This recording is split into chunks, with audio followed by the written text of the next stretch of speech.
তিন প্রকার ব্যক্তি অন্যায় পাপ করার পরও আল্লাহ তাআলা তাদের পাপ লেখেন না। এটা আবার কেমন লাগে না? সে অন্যায় করেছে, পাপ লেখা হচ্ছে না।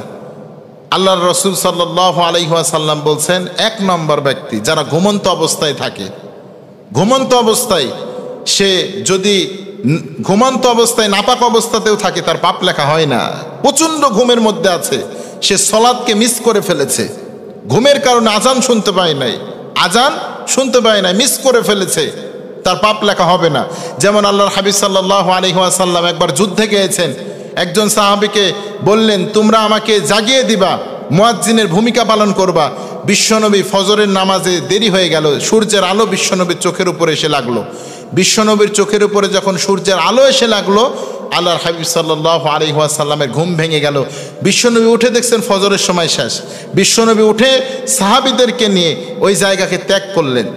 বিশ্বনবী বললেন, যেখানে আল্লাহর ঘোষণা দেওয়া হয় না, শয়তানের কুমন্ত্রণা বেশি থাকে, সেখানে আল্লাহর হুকুম চলতে কষ্টসাধ্য হয়ে যায়।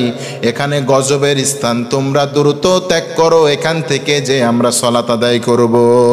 বিশ্বনবী সেখান থেকে যে সালাত আদায় করলেন। এজন্য আপনি ঘুম চলে এসেছেন, প্রচণ্ড ঘুম, আপনি সালাতের কথা মনে নেই, আজান কানে যায় নাই, ঘুম থেকে ওঠার পরে আপনাকে আদায় করতে হবে, ঠিক কিনা? সালাত আদায় করতে হবে, ঘুম থেকে উঠেই আপনাকে সালাত আদায় করতে হবে। এটা আপনার এক নম্বর কাজ। দ্বিতীয় নম্বর কাজ হলো, শিশু বা বাচ্চা ছেলে যতদিন সে সাবালক হচ্ছে না, অর্থাৎ যতদিন পর্যন্ত সে সাবালক বড় হচ্ছে না, ততদিন পর্যন্ত সে যতই গুনাহ করুক না কেন আল্লাহ তাআলা গুনাহ লিখবেন না। তবে পিতামাতা যদি কোনো বাচ্চাকে গুনার দিকে আবদ্ধ করে, বাবা এটা ছিঁড়ে নিয়ে আসো, এটা চুরি করে নিয়ে আসো, ওর বাসা থেকে এটা চুরি করে নিয়ে আসো, ওই আঙ্কেলের দোকান থেকে এটা নিয়ে আসো, সন্তানের গুনাহ হচ্ছে না, পিতামাতার গুনাহ হয়ে যাবে। প্রিয় ভাইয়েরা আমার, এটা মনে রাখবেন। যদি পিতামাতা গুনার দিকে আবদ্ধ করে, যেমন টাকা পড়ে আছে, একটি মানি ব্যাগ পড়ে আছে, আপনি জানেন ব্যক্তিটার মানি ব্যাগ, আপনি নিচ্ছেন না, আপনার সন্তানকে বলছেন, বাবা মানি ব্যাগটা তুলে নিয়ে যায়, বাসায় যে তুমি খরচ করো টাকাটা। তো আপনি যে তাকে গুনার দিকে উদ্বুদ্ধ করেছেন, এটাতে আপনার গুনাহ হবে, সন্তানের হবে না। এজন্য আমরা লক্ষ্য রাখবো বিষয়টাতে, সব থেকে বেশি আমাদের এই বিষয়গুলোতে লক্ষ্য রাখবো। আমরা মানুষকে গুনার দিকে ধাপিত করা থেকে আমরা ফিরে আসব, প্রিয় ভাইয়েরা আমার। এবং ছোট্ট বাচ্চা যারা আছে, আমরা তাদেরকে সুন্দর বিহেভিয়ারগুলো শেখাবো, সুন্দর আদর্শতে আদর্শিত করব। কারণ সন্তান জন্ম দিলেই বাবা হওয়া যায় না। যোগ্য বাবা হতে হলে কয়েকটা কন্ডিশন আছে, যে কন্ডিশনগুলো সূরাতুল লুকমানের মধ্যে বলা আছে। সন্তানকে শিক্ষা দিবেন, শিরিক করা যাবে না, পিতামাতার সাথে ভালো ব্যবহার করতে হবে, এরপরে গুনাহ করা যাবে না, গুনাহ ছোট হোক বা বড় হোক তুমি লুকিয়ে রাখতে পারবা না, নামাজ কায়েম করো, সৎ কাজের আদেশ দাও, অসৎ কাজের নিষেধ করো, মানুষের সাথে অহংকার করো না, অহংকার বশত কাউকে গালিগালাজ করো না, এই যে, এবং মানুষের সাথে উঁচু গলায় কথা বলো না। এই 10টি কন্ডিশন মেনে সন্তানকে মানুষ করবেন, প্রিয় ভাইয়েরা আমার।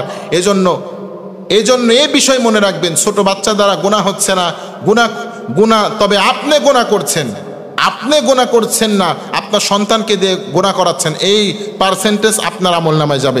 ঠিক তাই, সন্তান নামাজ পড়ছে, ছোট বাচ্চা নামাজ পড়ে না, ছোট বাচ্চা রোজা করে না, এমনও বাচ্চা আছে 7 বছরের নামাজ পড়ে, এক ওয়াক্ত ছাড়ে না। তো এই সওয়াবগুলো কে পাবে? পিতামাতা পাবে। কে পাবে? পিতামাতা পাবে। তৃতীয় নাম্বার, পাগল যতক্ষণ না জ্ঞান ফিরে আসে, পাগল ব্যক্তি, ইসলামে যদি সে পাগল ব্যক্তি কাউকে খুনও করে ফেলে তার বিচার নাই এবং কেসাস নাই তার উপরে।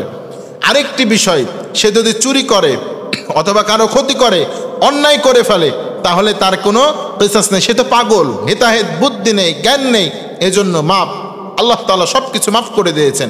প্রিয় ভাইরা আমার, এজন্য আমরা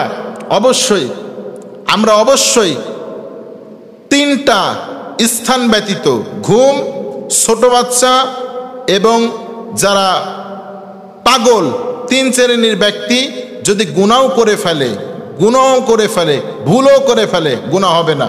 ঘুমের মধ্যে যদি কেউ খারাপ স্বপ্ন দেখে, অশ্লীল কোনো স্বপ্ন দেখে, সে খারাপ কোনো দৃশ্য দেখছে ঘুমের মধ্যে, এটাতে তার কোনো গুনাহ হবে না, এটা মনে রাখবেন।